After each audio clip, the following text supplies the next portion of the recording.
Hola a todos, bienvenidos otra vez a la Cátedra Loresita Villegas del programa de cirugía pediátrica de la FUCS. El día de hoy vamos a hablar de ictericia neonatal, un enfoque multifactorial a cargo de Eric Herrera, residente de nuestro programa. Eric, bienvenido y muchas gracias a todos por asistir. Bueno, buenas tardes a todos. El día de hoy vamos a realizar un enfoque de la ictericia neonatal multifactorial desde todas sus causas. Como tutora, la doctora Paula Castro, cirujana pediátrica, y como invitada especial el día de hoy, la doctora Verónica Botero, gastrohepatóloga pediatra. Entonces, para iniciar hablando del gran espectro de esta entidad, vamos a tener que volver a los inicios, al metabolismo de la bilirrubina. Entonces, tenemos que recordar que la hemoglobina se encuentra al interior del glóbulo rojo y su función es el transporte de oxígeno. Este glóbulo rojo está en circulación más o menos 120 días aproximadamente. Después de este tiempo se vuelve frágil y debe ser destruido para que esto posteriormente se dirija al vaso donde se encuentra el sistema retículo endotelial. ¿Esto qué es? Esto es un sistema formado por macrófagos que se encargan como tal de destruir la hemoglobina y la van a descomponer principalmente en dos grandes grupos. El grupo hemo por un lado, como vemos en la gráfica, y por el otro lado la globina. ¿La globina qué es? Es una proteína que se va a descomponer posteriormente en aminoácidos. Estos van a servir para formar nuevas proteínas. Por el otro lado, el grupo hemo va a ser degradado por una enzima que es muy importante llamada la hemooxidasa en monóxido de carbono, que como vemos, va a ser eliminado a través de los pulmones, en biliverdina, que es muy importante para lo que ya vamos a continuar hablando, y el hierro. El hierro va a salir a la circulación, como vemos en la gráfica, vamos a seguirlo, y se une a una molécula llamada la transferrina. Esta va a ser una proteína encargada de transportar ese hierro hacia la médula ósea, por un lado, donde se va a producir ese proceso que conocemos de eritropoyesis para la formación de nuevos glóbulos rojos, y el hierro, tener en cuenta que no solamente va a la médula ósea, sino también va hacia el hígado. En el hígado se va a unir a la ferritina como tal, que es la proteína encargada de almacenarlo. Entonces vamos a continuar con la biliverdina. La biliverdina, a través de la biliverdina reductasa, esta se va a convertir en bilirrubina no conjugada, o también llamada indirecta como la conocemos. Esta es una molécula insoluble, entonces eso es muy importante, lo que significa que no se va a poder transportarse sola a través de la sangre, sino que va a necesitar un transportador. En este caso va a aparecer la albúmina, la que nos va a ayudar para su movilización. Esta se dirige hacia el hígado, donde ahí lo reciben las ligandinas, que esos lo van a transportar hasta el hepatocito, más precisamente hacia el retículo endoplásmico liso. Posteriormente, mediante la enzima UDP, glucoroniltransferasa, esta va a realizar el proceso de conjugación y se va a convertir en la bilirrubina conjugada o directa como la conocemos. Este proceso de conjugación es realizado, como vemos, en un 80% por el ácido glucurónico, un 10% por el ácido sulfúrico y 10% por otras moléculas. La bilirrubina conjugada acá continúa, va a ser expulsada, como vemos, por los canalículos biliares hacia el intestino delgado, en su segunda porción, como conocemos, ya con características hidrosolubles, donde acá llega al intestino y encontramos esas bacterias que hacen parte de la flora intestinal. Se van a encargar de convertir esta bilirrubina en urobilinógeno. El 80% de este urobilinógeno, a través de un proceso de oxidación, se va a convertir en estercobilinógeno. Y posteriormente estercobilina, que es aquella molécula que conocemos y es encargada de darle el color a las heces. El 18%, por otro lado, de este urobilinógeno se va a reabsorber, va a regresar como tal al hígado por medio de la circulación enterohepática, y el 2% restante que nos falta va a ser eliminado en forma de urobilina a través del riñón. Esta urobilina es conocida por ese pigmento que le va a dar color a la orina. Entonces, a partir de esto vamos a empezar a dividir aspecto multifactorial de esta entidad en la fisiopatología prehepática, la que ocurre intrahepáticamente y la que ocurre extrahepáticamente. Prehepática caracterizada por la sobreproducción de la bilirrubina, intra por alteraciones en los procesos de conjugación de esta y extrahepática colestasis, sobre todo en procesos obstructivos extrahepáticos, que va a ser en lo que vamos a basar nuestra charla más adelante. Entonces, prehepática es aquella que se da por aumento de la producción de la bilirrubina debido a los procesos de las enfermedades hemolíticas principalmente, con una producción de bilirrubina indirecta y aumento de esta. Causas de esta tenemos hemólisis mediada por anticuerpos, incompatibilidades de ABO-RH, tenemos defectos hereditarios de la membrana de los eritrocitos, como son la esferocitosis, que pues producen como tal una hemólisis aumentada. Tenemos defectos enzimáticos de los eritrocitos, por ejemplo, la deficiencia de glucosa 6-fosfato deshidrogenasa, que es como esa enzima encargada de eliminar esos radicales libres en el eritrocito y que mantienen como una estabilidad, generando esto un aumento en la hemólisis. Sepsis, pero su mecanismo no está claro, y policitemia y hematomas por su disminución en la capacidad del metabolismo de esta bilirrubina. La intrahepática son defectos heredados en el gen que codifica la UDP. Esta es la que cataliza la conjugación de la bilirrubina con el ácido glucurónico, disminuyendo la conjugación de esta, como vimos en el esquema anterior. Dos grandes síndromes, solo por mencionarlos brevemente: el síndrome de Crigler-Najjar, tipo 1 y tipo 2. Tipo 1, herencia autosómica recesiva, hiperbilirrubinemia grave, de 2 a 3 días se presenta. Este es importante porque hay un déficit total de la enzima y no se va a realizar esta conjugación, por eso la elevación de este tipo de bilirrubina. Y la tipo 2, herencia autosómica dominante con una UGT baja o apenas detectable, y se describe que responde bien al manejo con fenobarbital. Por otro lado, el síndrome de Gilbert es un trastorno más común de la glucuronidación y conduce a hiperbilirrubinemia indirecta. Y ya por último, las causas extrahepáticas son aquellas infecciones por todo la amplia gama del TORCH, la sepsis e infecciones urinarias, la obstrucción biliar, que se describe la hepatitis neonatal, que ya hablaremos de ello. No es como tal una hepatitis neonatal, sino siempre va a tener una causa. La atresia biliar, principal causa obstructiva, que también nos basaremos en ella, quiste de colédoco, y trastornos metabólicos como fibrosis quística, galactosemia, hipotiroidismo, entre otros, que iremos desglosando a través de la charla. En cuanto a la etiología, entonces quise traerles estos dos cuadros. Primero que nos va a dar todo lo que son las etiologías que nos causan hiperbilirrubinemia indirecta. Entonces son casos de hemólisis, como en las enfermedades hemolíticas insunes del recién nacidos, policitemias, sangrados extravasculares, aumento como tal de la circulación enterohepática, trastornos endocrinos o metabólicos, defectos enzimáticos o hasta medicamentos. Y por otro lado, las causas de la hiperbilirrubinemia directa: enfermedad hepatocelular como TORCH, parvovirus B19, asfixias perinatales, isquemias hepáticas, nutriciones parenterales prolongadas, colestasis intrahepáticas familiares, anomalías de la vía biliar como la atresia biliar, quiste de colédoco, perforación espontánea de colestasis neonatal idiopática y ALAGIL. Y desórdenes metabólicos como la deficiencia de alfa-1 antitripsina, fibrosis quística, galactosemia y tirosemia. Entonces vamos a iniciar hablando de unas definiciones que tenemos que tener claras para arrancar entendiendo todo este tema. Esto es un pequeño resumen y de las generalidades de lo que es las causas más frecuentes de hiperbilirrubinemia indirecta. Entonces, bueno, la ictericia clínica, ¿qué es? Es común en neonatos, es un depósito visiblemente detectable de bilirrubina en la piel y las membranas mucosas. La ictericia fisiológica se define como esta que se presenta posterior a las 24 horas de vida, con una duración menor de 14 días en recién nacidos a término y menor de 21 días en pretérmino. Aumento de la bilirrubina sérica, menor de 5 miligramos sobre decilitro día. La mayoría de los casos en realidad no requiere tratamiento y, como lo mencionábamos, predomina la elevación de la bilirrubina indirecta.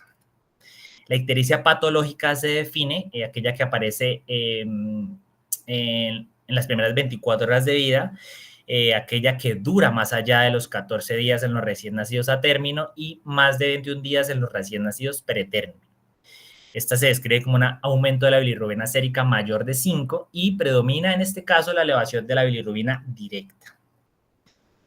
Un breve recorderis de lo que es la ictericia otro tipo, la ictericia por lactancia materna, generándonos una hiperbilirrubinemia indirecta.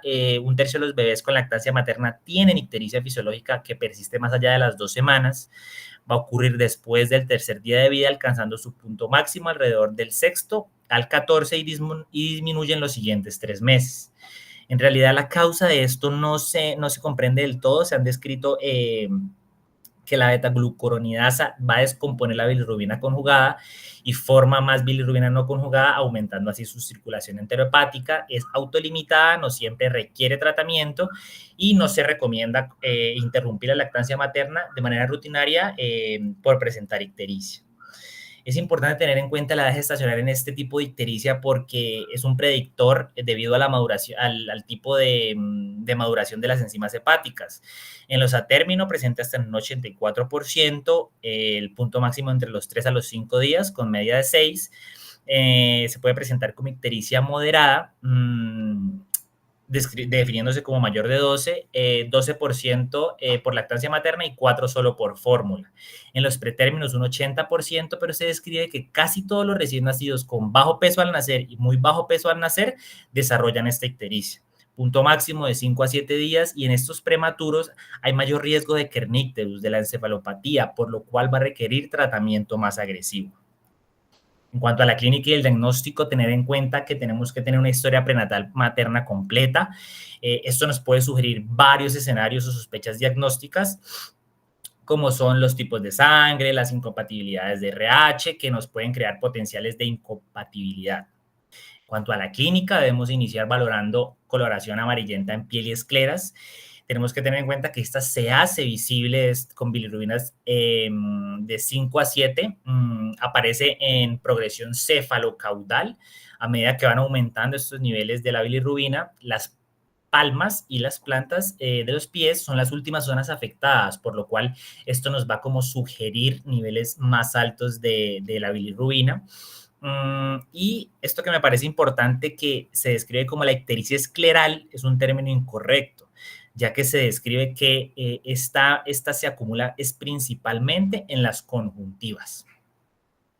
Tenemos la frecuencia y el color de las heces, se esperan normalmente de 3 a 4 diarias en recién nacidos sanos, y las heces pálidas son un signo de hiperbilirrubinemia directa o conjugada, como lo mencionamos.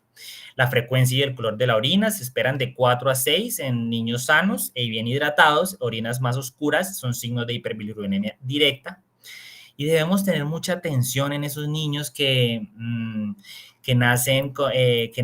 están somnolientos, letárgicos, con llanto agudo, con mala succión, porque pueden sospecharnos cuadros más avanzados, por lo cual es importante identificar este tipo de pacientes. Adicionalmente, palpación de hígado para valorar su consistencia y volumen y signos de hemólisis como la palidez mucocutánea. Como otras pruebas complementarias adicionales, brevemente mencionar el bilirrubinómetro transcutáneo o BiliCheck, que es un equipo que pues, sé que no está disponible en todos los lugares, pero cuando se encuentre disponible nos puede servir una herramienta diagnóstica. Se debe convertir los valores que él nos da de milimoles por litro a miligramos por decilitro. Las indicaciones de van a ser ictericias como tal, como manifestación clínica, la edad gestacional de más de 35 semanas luego de las 24 horas de vida. Y si el equipo marca más de 15, se deben solicitar bilirrubinas séricas inmediatamente para empezar a investigar ese paciente. Se describe este nomograma para ese BiliCheck dependiendo de la edad postnatal y las bilirrubinas totales. Esto nos genera unas zonas de riesgo. Por ejemplo, entonces tenemos un niño que a las 24 horas le tomamos unas bilirrubinas y con el bilicheck y nos da 10. Esto nos organizaría el paciente en una zona de alto riesgo y va a requerirnos toma de bilirrubinas inmediata. Entonces, ¿qué indicaciones tenemos para esta toma de bilirrubinas? Edad gestional menos de 35, como ya vimos esos niños prematuros, ictericia menor de 24 horas, que el bilirrubinómetro nos marque mayor de 15 y para seguimiento y ajuste de tratamiento. Otras pruebas complementarias, esto vale la pena recordar que estamos en la parte de hiperbilirubinemia indirecta, grupo sanguíneo, RH, hemograma completo, test de Coombs para ver si está inmunomediado o no, el perfil de coagulación, PCR para mirar sepsis, signos de sepsis, ayudas y TSH y T4 como ayudas diagnósticas para, todas estas como ayudas diagnósticas para poder identificar la probable causa de la ictericia.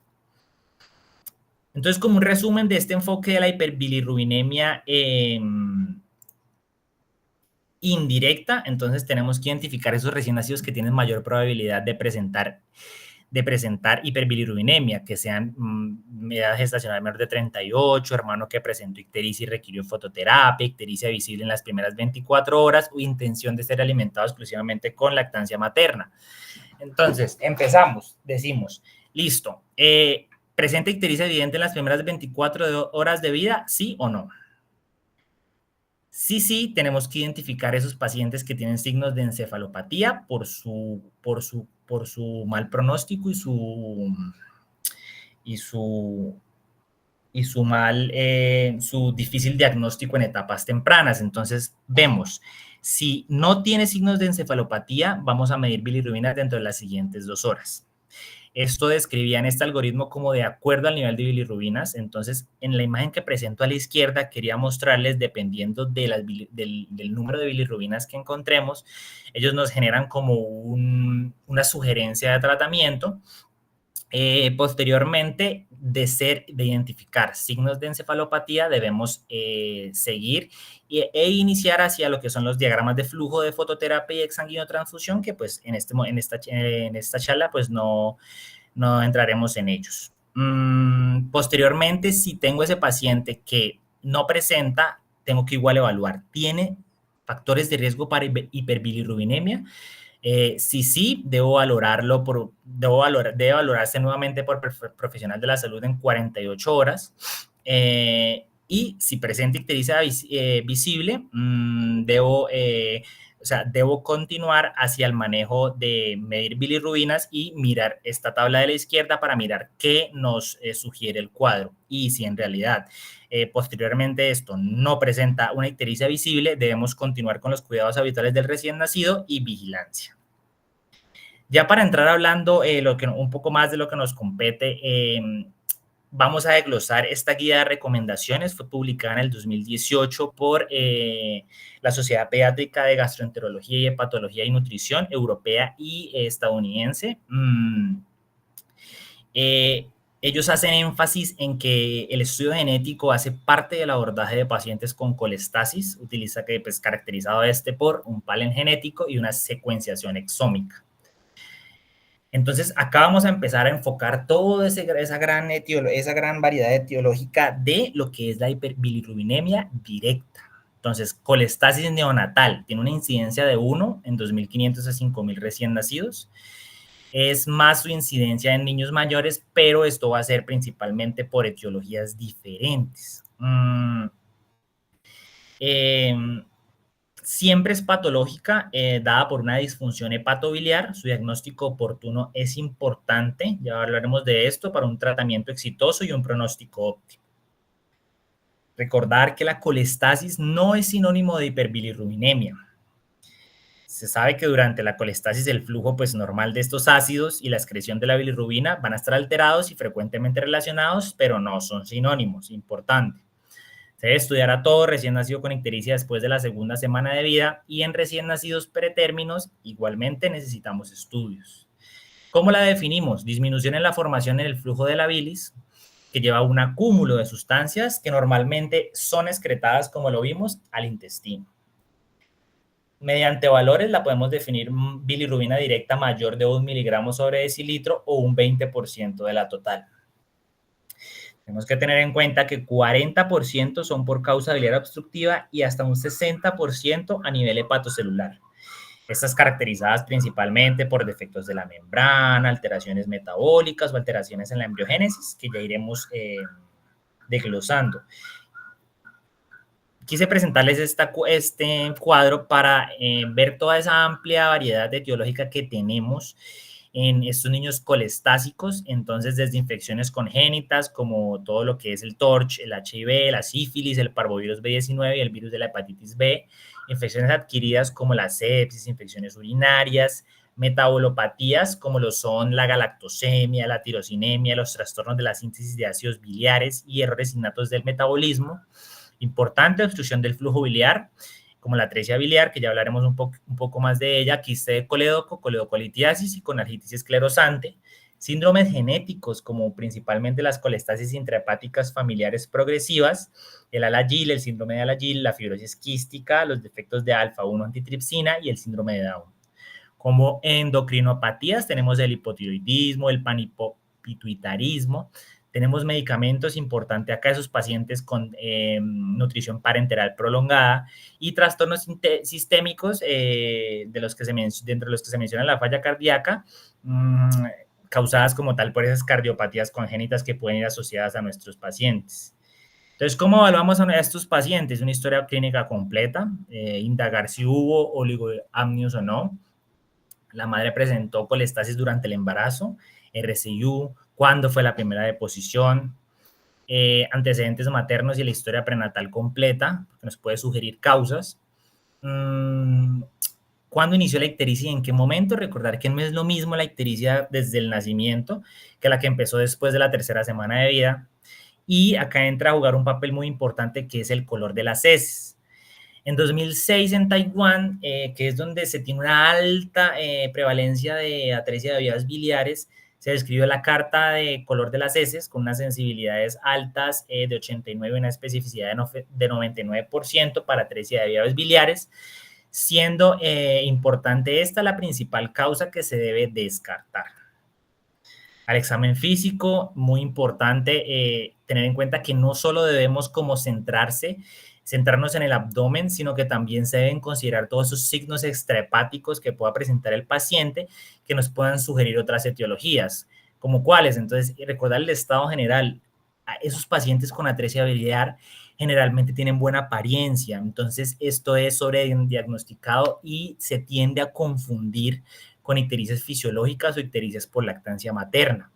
Ver esas fases características de estos pacientes, como por ejemplo el síndrome de Alagil, que presento en la imagen a la derecha, que tienen esa cara triangular, una frente prominente, un puente nasal ancho, un mentón puntiagudo y unos ojos hundidos. Exámenes de visión y audición para descartar infecciones congénitas, como las vimos, probables causas. Examen cardíaco para las cardiopatías, alteraciones en la coagulación, podemos tener equimosis o petequias. En el examen abdominal, importante evaluación de una hepatoesplenomegalia, signos de hipertensión portal como presencia de varices y ascitis. Y buscar signos de hepatopatía crónica. Como paraclínicos, ¿qué debemos buscar? Entonces, como hemos hablado, esta hiperbilirubinemia va a ser a expensas de la directa. Debemos evaluar función y síntesis. La función AST, ALT, fosfatasa alcalina y GGT. Y síntesis hepática, la ATP, el INR, la albúmina y la glicemia. Ya otros exámenes van a ser más enfocados en, según mi sospecha diagnóstica, después de un adecuado interrogatorio, un examen físico y mi sospecha diagnóstica para descartar infecciones, trastornos metabólicos o genéticos. Entonces, la GGT. Esta GGT va a ser una guía diagnóstica para nosotros en el enfoque inicial de estos pacientes colestásicos. Es una enzima microsomal, se encuentra en canalículos biliares, túbulos renales, páncreas, pulmón, corazón y vasos seminales. Nos puede sugerir un patrón obstructivo y recordar que es más sensible que la fosfatasa alcalina para obstrucción. ¿Por qué? Porque vemos que la fosfatasa alcalina también se va a producir en el hueso. Esos niños con colestasis generalmente tienen enfermedades óseas relacionadas. Entonces, falsamente se eleva por la osteopatía que tienen de base y nos pueden generar confusión. Entonces, este cuadro es importante porque según el enfoque inicial que hagamos y la GGT que encontremos, vamos a irnos a dos grandes grupos de pacientes y dos grandes grupos de etiologías dependiendo de los valores de GGT que tengamos. Entonces, en las GGT normales vamos a encontrar colestasis intrahepáticas familiares progresivas, eh, tipo 1, 2, déficit de la síntesis de ácidos biliares. Durante la GGT alta vamos a encontrar atresia de vía biliar, quistes de colédoco, síndrome de Alagille, infecciones, fibrosis quísticas, déficit de la alfa-1 antitripsina, la nutrición parenteral, el MDR3, que es otra colestasis intrahepática familiar tipo 3, pero está con GGT alta, y metabolopatías que deben ser descartadas. Entonces acá empezamos a ver un poco qué va diciendo la literatura de todo esto. Encontramos este artículo de la GGT. Es un estudio que se realizó entre el 2000 y el 2012 en Taiwán, igualmente allá, donde recogieron 256 pacientes con colestasis. Los dividieron para ver cuáles eran intra y cuáles extra. Entonces vieron que el 47 tenían colestasis extrahepática y que el 52 tenían intrahepática. Entre estos, pues como la variación o la división de estos fueron colestasis intrafamiliares, deficiencias de citrina, síndrome de Alagille, alteraciones de los síntomas de ácidos biliares, y se dieron cuenta y ellos resaltan que en esos pacientes que uno encuentra GGTs menores de 75 o mayores de 300 van a estar asociados a mal pronóstico.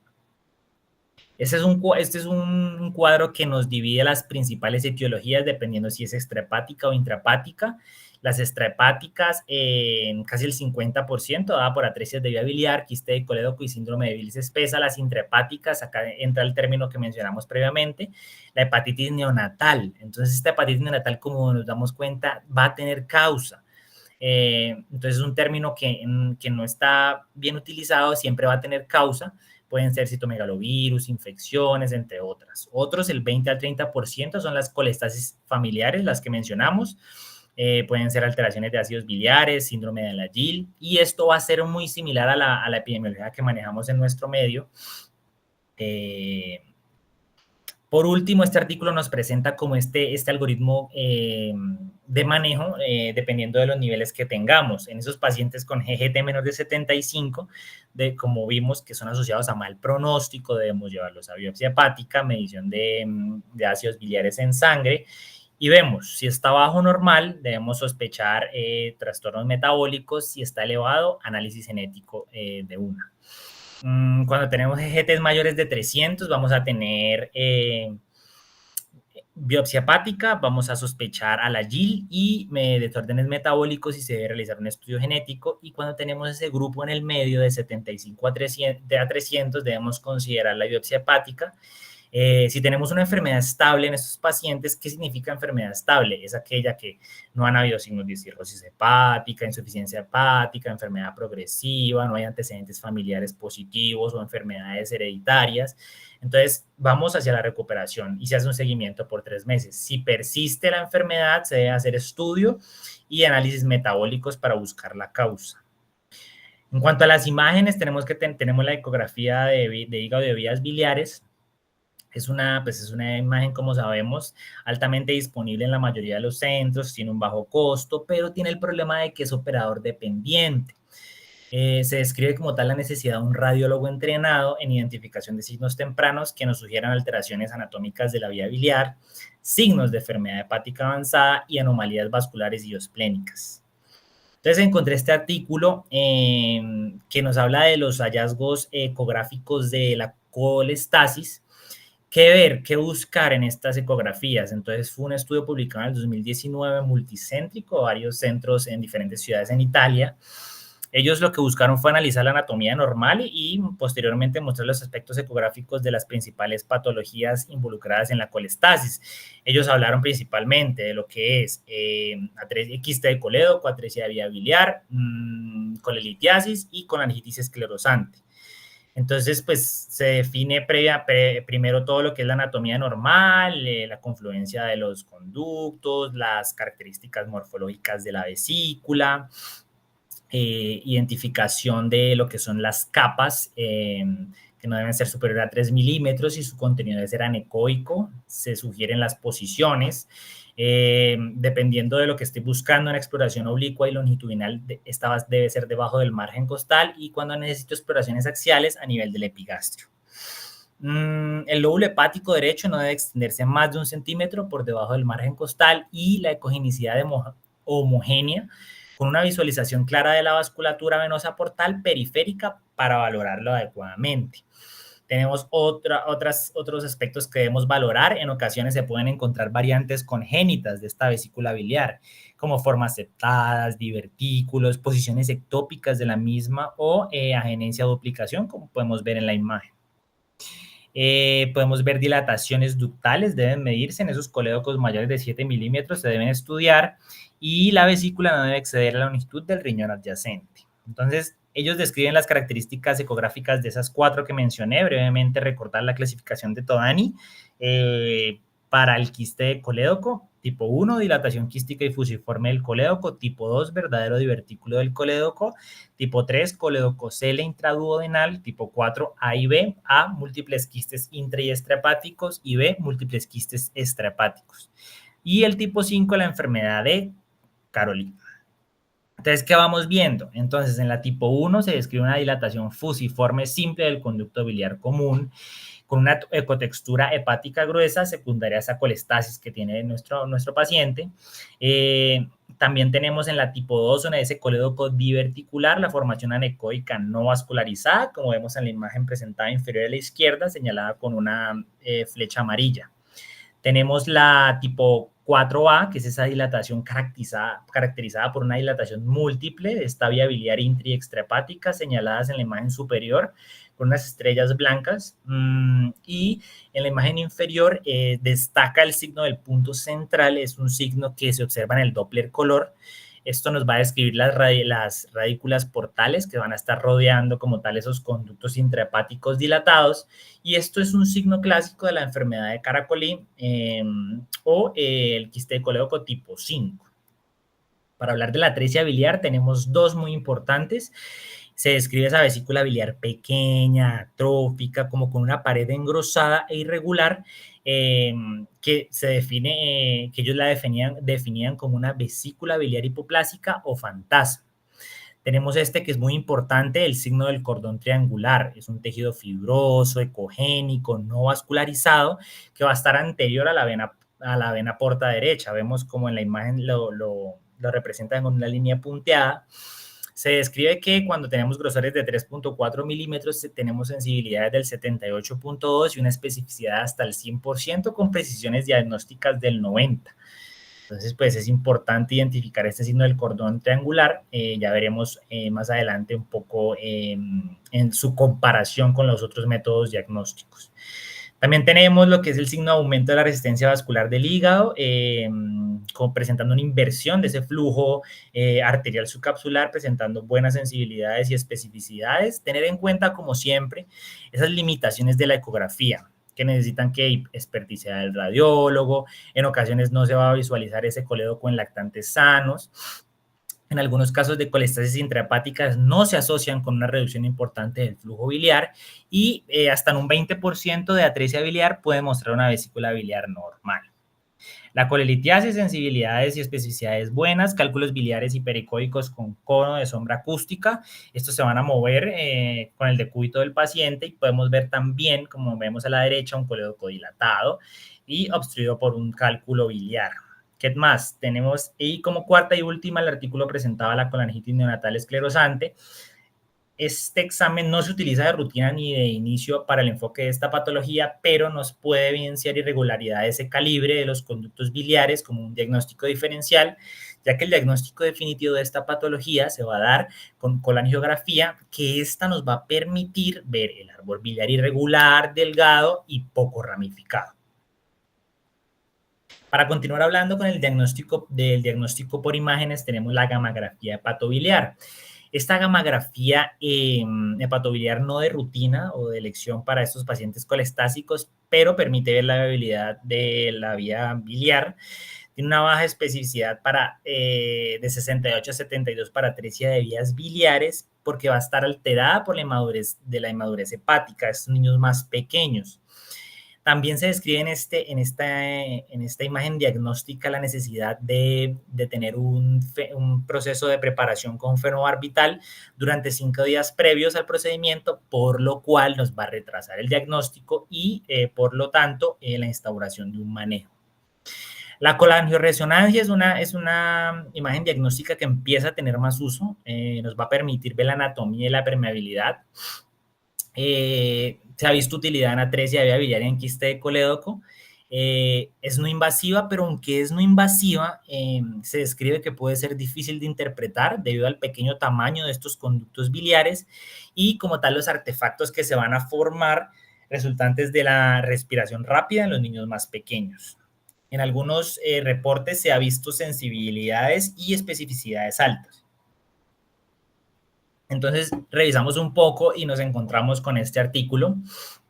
Es un artículo que se realizó en el Departamento de Radiología del Children's Hospital en China entre el 2008 y el 2010, reportado en el 2014, con 190 pacientes, y lo que buscaron fue mirar la precisión diagnóstica de estas colangioresonancias. Ellos lo hacían con reconstrucción 3D.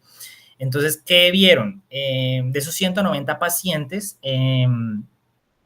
con una edad media de 69 días con ictericia neonatal y sospecha de atresia biliar, ellos la agarraron y la compararon con la colangio intraoperatoria, con la exploración laparoscópica más biopsia, y que encontraron, entonces, de estos pacientes, 32 pacientes dieron hallazgos para otras causas, no atresia vía biliar. Estos pacientes posteriormente fueron confirmados con otras causas diferentes a la atresia biliar mediante colangio intraoperatoria, y solo un paciente de todos estos fue confirmado con atresia vía biliar mediante una colangio posteriormente. Del otro grupo de los pacientes restantes, es decir, 158, se encontró que de estos 158 se interpretaron como diagnóstico de atresia biliar y se confirmó que en 103 pacientes de estos 158 tenían atresia vía biliar mediante colangio intraoperatoria o la laparoscopia que dijimos. Y se confirmó que 55 pacientes, a pesar de una colangio que decía que tenía atresia vía biliar, no tenían esta entidad. Posteriormente aparece la CEPRE. Entonces, ¿qué dicen de la CEPRE en estos niños tan pequeños? Tenemos sensibilidades de 86 al 100%, especificidades del 87 al 94%. Como limitantes de la CEPRE tenemos que pues, se requiere de un personal experimentado, se requiere de un equipo endoscópico pediátrico específico y requerimiento de anestesia general en estos pacientes tan pequeños. Se ha descrito en la literatura el reporte de la utilidad de esta CEPRE en algunos algoritmos, pero hay estudios limitados en pediatría. Revisamos un poco y nos encontramos este artículo que nos habla del papel de esta CEPRE en los niños colestásicos, en los neonatos colestásicos. Previamente se habían visto que el diagnóstico de atresia vía biliar se logra solo en 84 de los lactantes antes de una laparotomía, es decir, pues se necesitaban más estudios. Entonces, esto es un estudio retrospectivo que se estudió del 2000 al 2010, publicado en el 2012 en un hospital en Jerusalén, en Israel, donde se tuvo 27 pacientes menores de 3 meses, estos todos caracterizados por pesar menos de 10 kilos y un enfoque con la CEPRE para la evaluación de su colestasis. Se describe que el objetivo de este estudio fue describir esa experiencia de la CEPRE en niños muy pequeños, es decir, nuestro grupo etario de estos neonatos con colestasis menores de 3 meses en un centro de referencia nacional. Ellos la CEPRE, ¿cómo la hicieron? Requirió anestesia general, se utilizó un equipo que fue un duodenoscopio pediátrico. Este es un equipo que, preguntando, no se encuentra en nuestro medio y pues no se encuentra la disponibilidad para hacer esta CEPRE en pacientes tan pequeños. Posteriormente se realizó la canulación, se inyectó contraste, no se realizaron más de 3 intentos para la realización de la visualización de la vía biliar y se consideró fallido cuando no se pudo canular la papila. Ellos describen que son un centro de referencia especializado en CEPRE y CASAI y que solo 2 gastroenterólogos realizaban el procedimiento. Entonces, ¿qué vieron ellos? Ellos le realizaron, la edad media del procedimiento fueron de 55 pacientes. El previo, pues obviamente tuvieron un previo estudio todos estos pacientes para otras causas que no se logró identificar. Ellos lo abordan inicialmente con una eco. Entonces, cuando hacen la eco, lo dividen en 2 grupos grandes.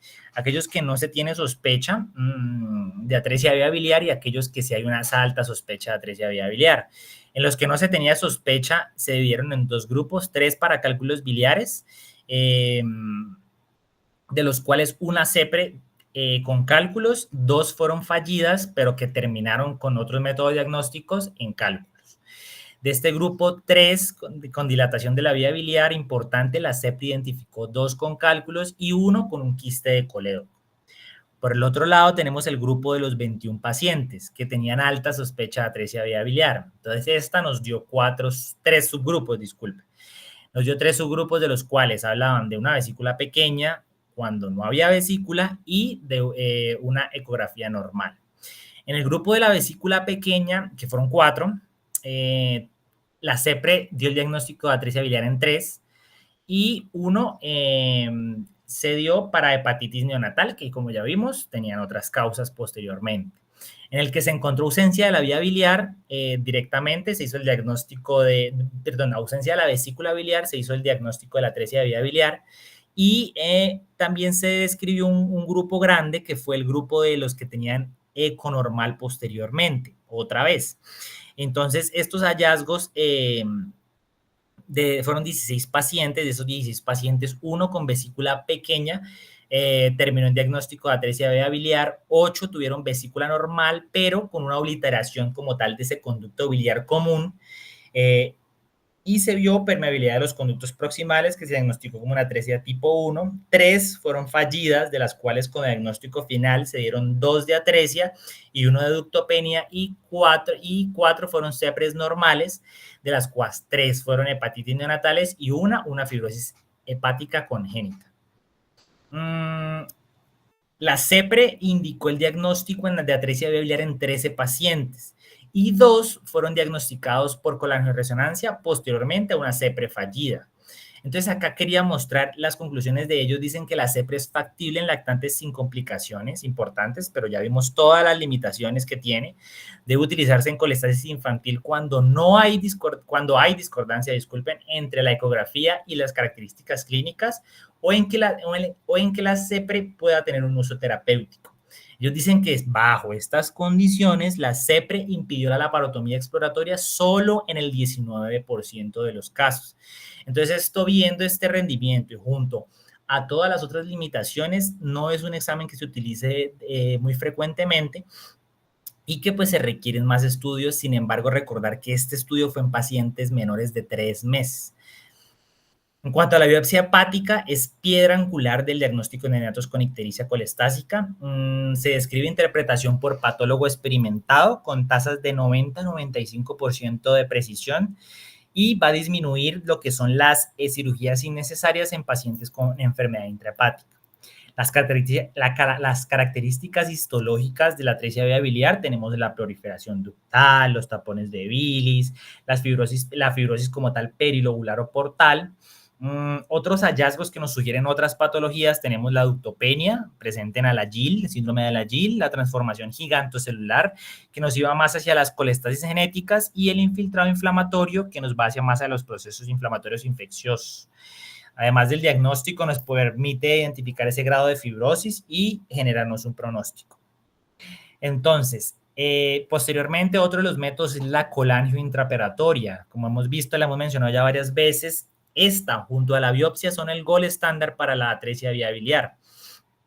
se han reportado tasas de 20% de falsos positivos, pero esta me sirve porque también puedo ver hipoplasia del árbol biliar, síndrome de Alagille, pues no vamos a tener alteraciones de este árbol biliar, y fibrosis quística. Se describe que pues, nos permite, además de hacer el diagnóstico, en caso de estar indicado ante una enfermedad de atresia vía biliar, podemos realizar la hepatoportoenterostomía de Kasai.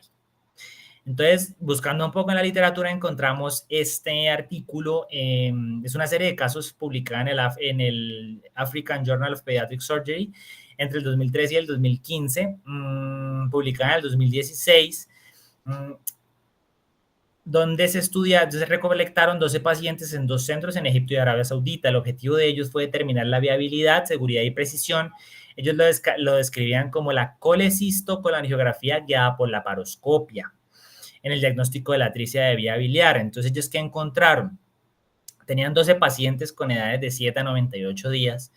Describen que previo se habían hecho estudios bioquímicos con ecografía, pero no se había logrado diferenciar esa atresia de vía biliar de otras causas de colestasis. Entonces dijeron, bueno, vamos a realizar el procedimiento de colecistocolangiografía laparoscópica. ¿Qué es esto? Entonces es un procedimiento, ellos lo describieron paso a paso.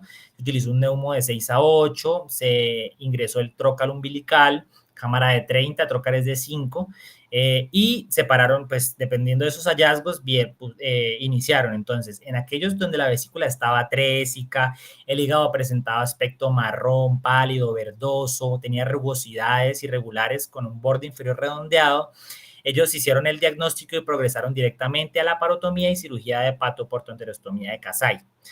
Si por otro lado veían ese niño, veían ese hígado, disculpen, y la vesícula de buen tamaño, color, progresó, como vemos en la imagen, ingreso de trócares B y C,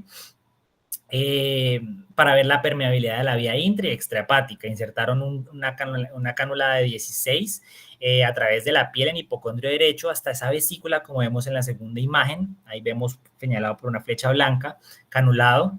Se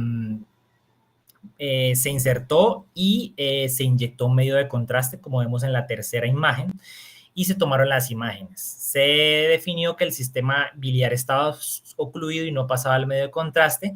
Se hacía el diagnóstico de atresia vía biliar y se procedía a la parotomía para su posterior corrección, y si el contraste pasaba, había permeabilidad de esta vía biliar, el procedimiento finalizaba y se tomaban biopsias del borde inferior del hígado. Entonces, ¿qué resultados tuvieron ellos? 1 con ausencia total de la vesícula, la parotomía de Kasai. 4 con vesícula pequeña, fueron llevados al procedimiento. Atresia, se diagnosticó atresia de hepático común, llevado a la parotomía de Kasai.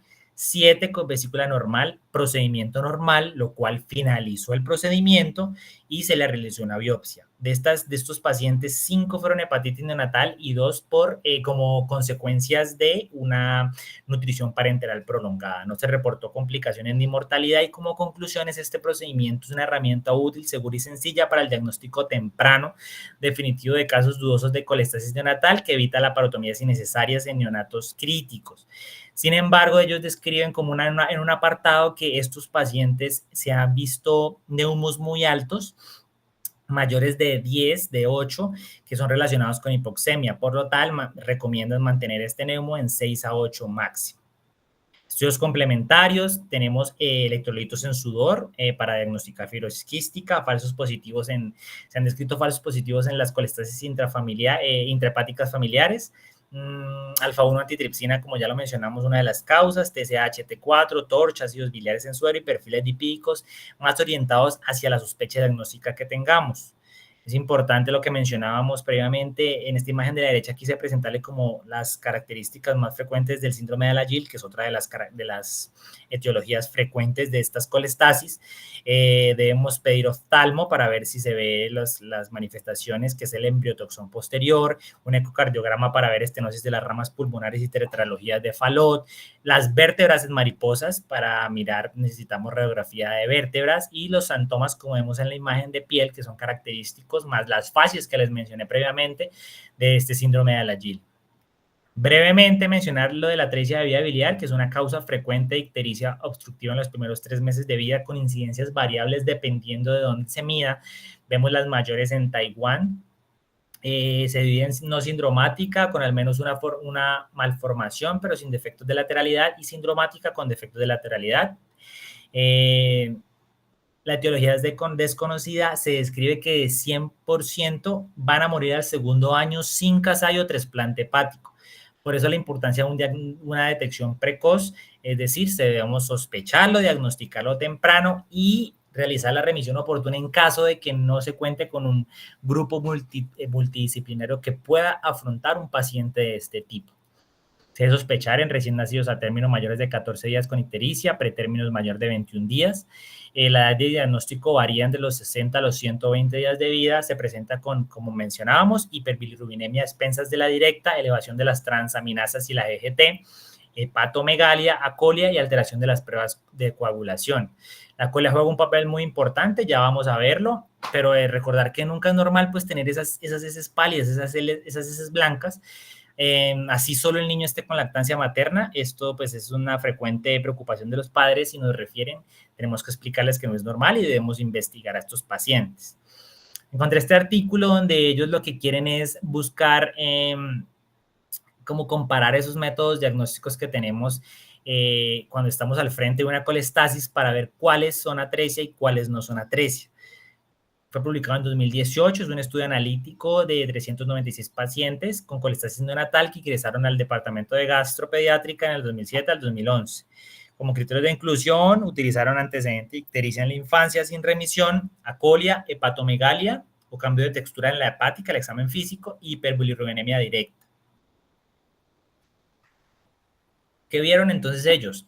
Compararon los métodos diagnósticos de la colestasis, encontraron como resultados generales de los 396, 178 con el diagnóstico de atresia vía biliar y 218 con el diagnóstico de colestasis de otras causas, no atresia biliar.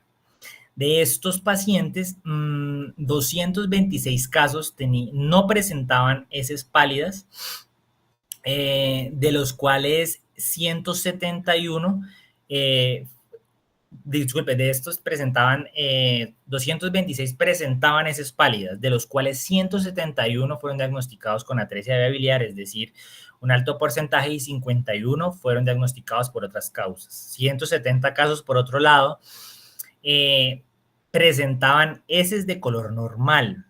Y acá importante resaltar es que se dieron cuenta que de esos 170 casos, 7 fueron diagnosticados finalmente como atresia vía biliar y 163 con otras causas. Es decir, sí, tenemos que la colia es una ayuda diagnóstica muy importante con respaldo de la literatura hacia la atresia biliar, pero no nos descarta totalmente la presencia de atresia biliar cuando nos enfrentamos a ella. Se compararon sensibilidades, especificidades de diversos métodos diagnósticos. Ellos mencionan y quieren resaltar las altas sensibilidades y especificidades del ácido biliar en líquido duodenal, con precisiones de hasta 98%. El ácido biliar en líquido duodenal y la gamografía hepatobiliar de la mano mostraron sensibilidades de hasta un 100%. Y hablaban de la ecografía, pero pues ya hablamos de ella y todos sus limitantes que mostraban buenas especificidades, pero con sensibilidades bajas, como vemos, de hasta un 27%. Los valores predictivos positivos y negativos, se describe que la ecografía y la biopsia hepática mostraron los valores predictivos positivos más altos con 98%, y los ácidos biliares en líquido duodenal y la gamografía hepatobiliar mostraron valores predictivos negativos de hasta 100%.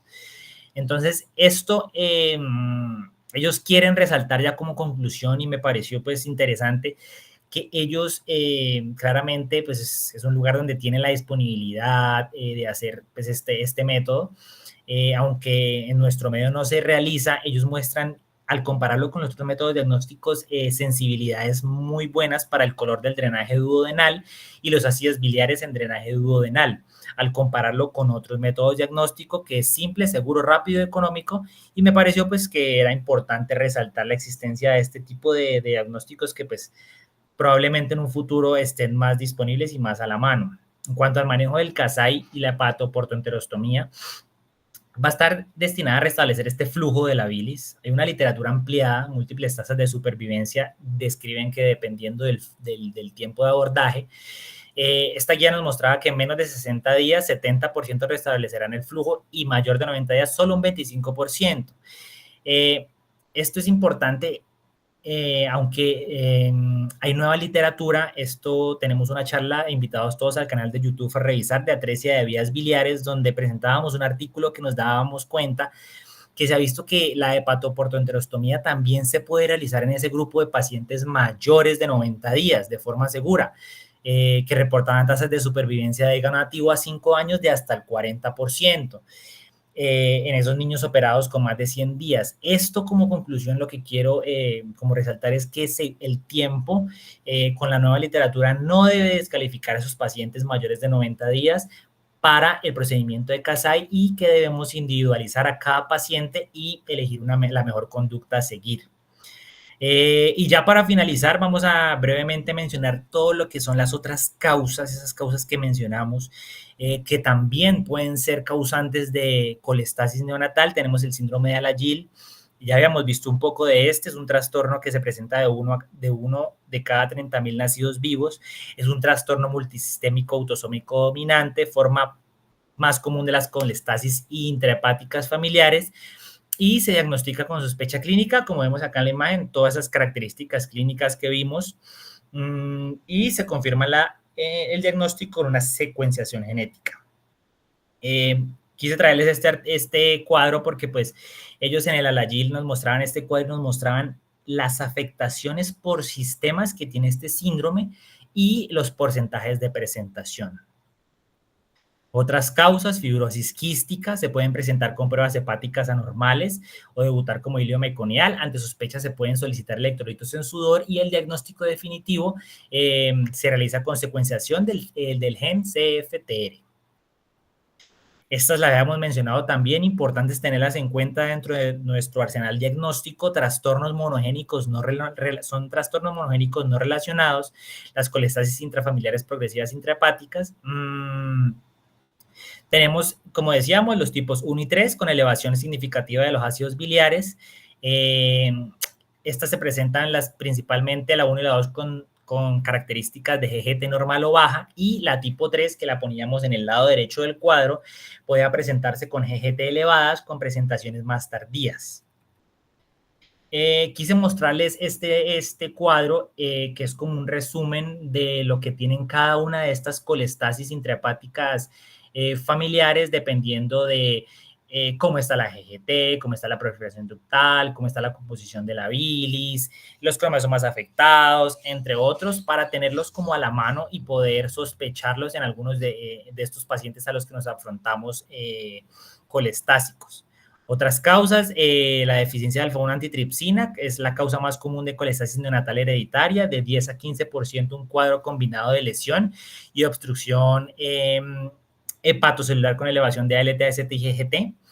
En estos, la ictericia se va a desaparecer en la mayoría de los pacientes a los 4 meses, y se hace el diagnóstico mediante concentraciones séricas de esta alfa-1 antitripsina y una genotipificación como tal.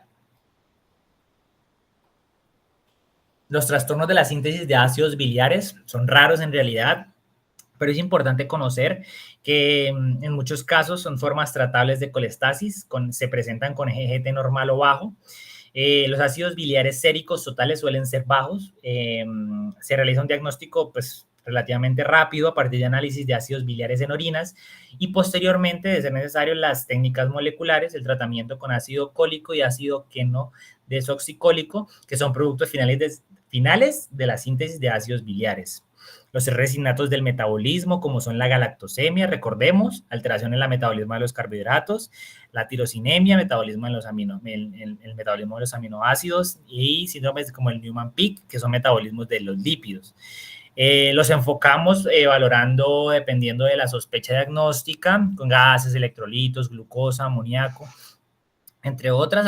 Se describía que algunos países realizan pruebas de detección de galactosemia y tirosinemia aún en pacientes que no presentan síntomas, como tamizaje, y el diagnóstico final se hace mediante la determinación de la enzima flumarilacetona y hidrolasa sérica o succinilacetona en orina, más estudios genéticos. Infecciones, importante también recordar, como las veíamos en el cuadro, citomegalovirus, la mayoría son asintomáticos, se presentan con síntomas inespecíficos, evaluar hepatoesplenomegalia y la hiperbilirrubinemia, característica y diagnósticos mediante cultivos PCRs, entre otros. La hepatitis, solo se han visto reportes de caso, pero no requieren más estudios y se identifica la causa.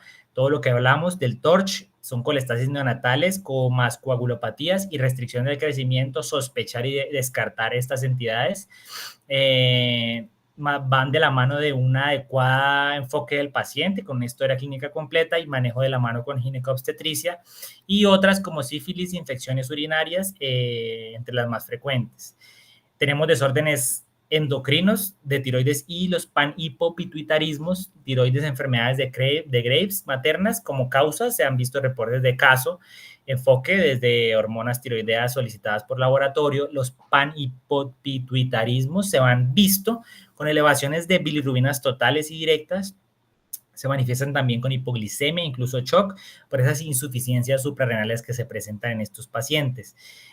Para el diagnóstico, TSH, T4, nivel de cortisol y una resonancia magnética cerebral. Se describía en la guía precaución con el ayuno por complicaciones asociadas a esas hipoglicemias severas que causan que nos hacen estos niños, y la colestasis resuelve con corrección como tal de la insuficiencia de esta hormona. Ya para finalizar, el manejo médico, recordar que consta de 3 pilares fundamentales. Los requerimientos energéticos de estos pacientes van a ser de 120 a 150 kilocalorías por kilo día. Debemos tener una adecuada valoración nutricional por parte de nutrición, asegurar siempre la adecuada vía de alimentación en caso de ser necesario la instauración de una nasogástrica, adecuado aporte de carbohidratos, proteínas y grasas en estos niños. La parte de las vitaminas y los minerales es muy importante. Las vitaminas liposolubles debemos medir los niveles séricos y dar los suplementos que se requieran.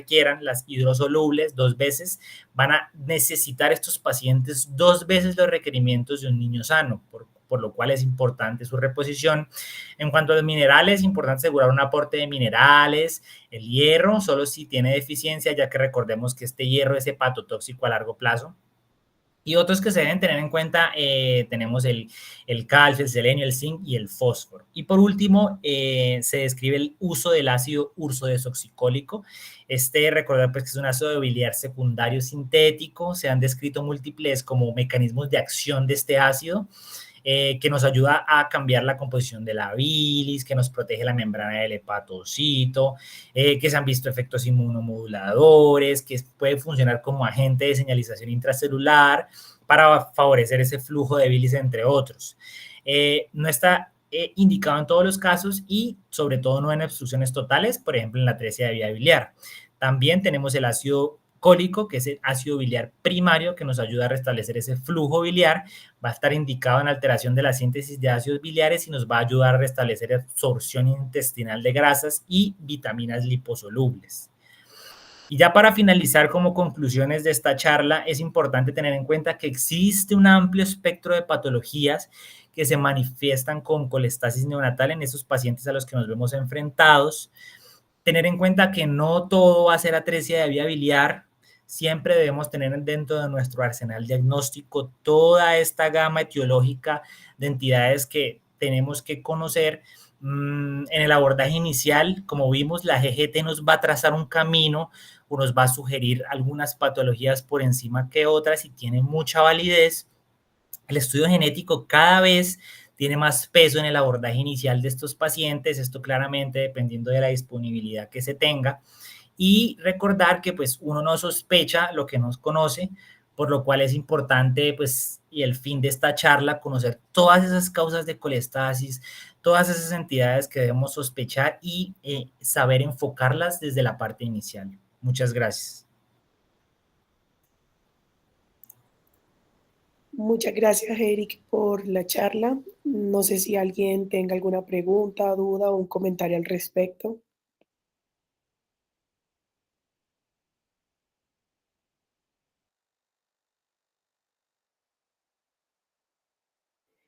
Doctora, adelante, puede hablar. El micrófono está abierto para usted. Hola, ¿cómo están? Mucho gusto a todos. Eric, bueno, muy bien la charla, muy completa la revisión. Es muy importante, bueno, ustedes que son residentes de cirugía, tener la importancia de la clínica en el diagnóstico de colestasis, porque aunque ya esa idea se ha cambiado mucho en los últimos años, no todo es atresia de vías biliares. Y como les decía, se veía más antes, pero cada vez vemos más niños con síndrome de Alagil que tienen un Kasai hecho o con una colestasis genética con un Kasai, donde realmente no hay indicación. Entonces es súper importante que ustedes como quirúrgicos tengan clara la fisiología de las enfermedades de la colestasis y también tengan como el enfoque y el papel que tiene la colangiografía intraoperatoria en esta patología.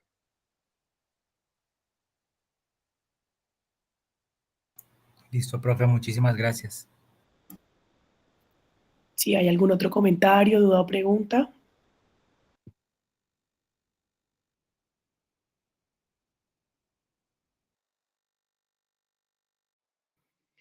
Bueno, muchísimas gracias a todos nuevamente por asistir a nuestra charla y nos veremos en otra próxima ocasión en la Cátedra Lorencita Villegas de la FUCS.